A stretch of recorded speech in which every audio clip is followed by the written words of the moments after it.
Welcome to Techno English, learning English through science.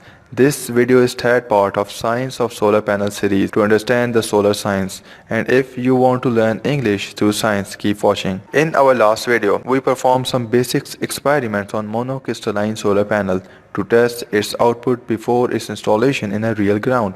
So if you have not checked it yet, do it first. In this video, we will run same experiments on polycrystalline solar panels to measure its operational voltage range, current, etc. On these basis, we will draw a conclusion about polycrystalline and monocrystalline, which is best. We know it already, but on solar ground. In solar panels, voltages are measured by connecting measuring instrument like digital multimeter in parallel.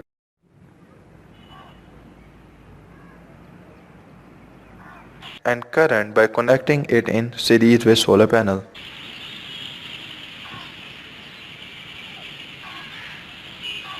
Once again, current is most important electrical parameter as it drives the load, and current in solar panel is dependent upon multiple factors like radiance, direct light, tilt angle, ambient temperature, etc. So first we will measure its open circuit voltages.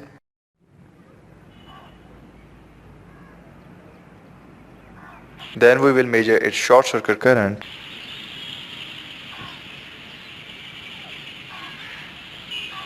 Now we will drive 12 volt 0.2 amperes DC load fan under same condition in which we tested our monocrystalline solar panel.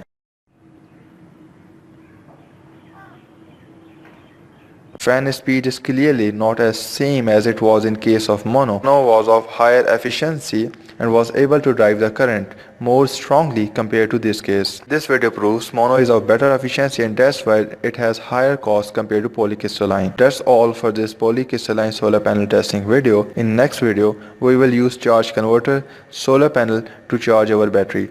And if you like this video, please subscribe the channel and share it.